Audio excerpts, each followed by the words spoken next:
thank you for joining us for today, Monday the 3rd of February's Thought for the Day.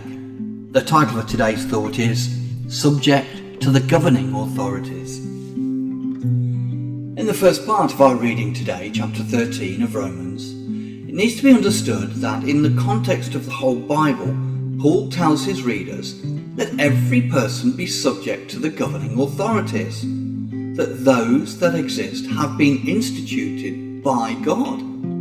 Whosoever resists the authorities resist what God has appointed. For rulers are not a terror to good conduct, but to bad. This was written because some Christians thought they could ignore the law of the land in some situations, that they were above human laws. There have been such Christians throughout history. For example, the practice of polygamy in the USA followed Old Testament practice and not the words of the followers of Jesus. Jesus spoke of one wife, Matthew 11 verse 5, as did Paul, Ephesians 5 verse 31-33, and the 1st of Timothy chapter 5 verse 9. Some see Paul's comments in Romans as a problem when there are bad rulers.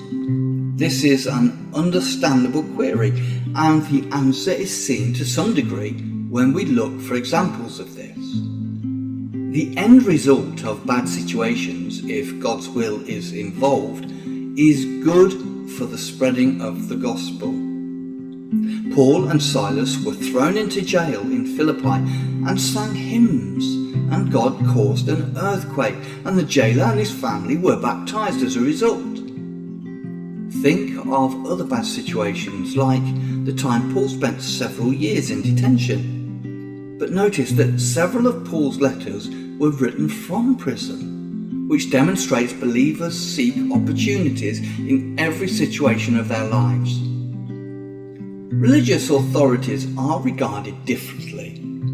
When Peter and John were told by the religious authorities to speak no more to anyone, they replied, "Whether it is right in the sight of God to listen to you rather than God, you must judge, for we cannot but speak of those things which we have seen and heard."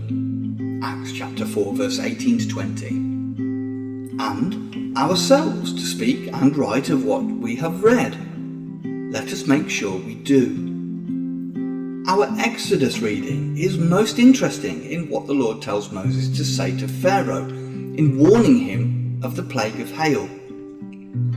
"For this purpose," he says, "I have raised you up to show you my power, so that my name or reputation may be proclaimed in all the earth." Chapter 9 verse 16. So God brings bad people and nations into positions that influence the course of events so that his will is done. He raised up enemies for Israel for this very purpose. We must always aim at seeing situations from God's perspective. This is often not seen until we look back on events and see the chain reaction of situations that they set in motion. This is seen in the outworking of the lives of such as Joseph and David. God also uses bad people by allowing them to succeed in certain ways, at first at least, because they trigger off events, some of which aid in fulfilling his purpose. Consider the effect of Hitler's career, but most important of all, consider your own calling before God. Has he used you? Will there be ways he will use us in the future? We need to bear these things in mind.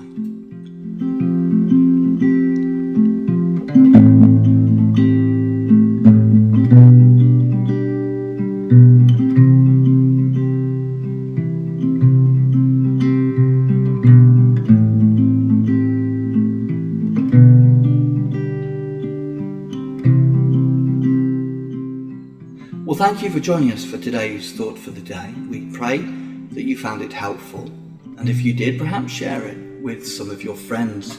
And as you go about your daily work today, remember, try and do all to the glory of God, acknowledging that the antidote to sin is not just not to sin, but to do good. Thank you, and God bless. And join us again tomorrow for another Thought for the Day.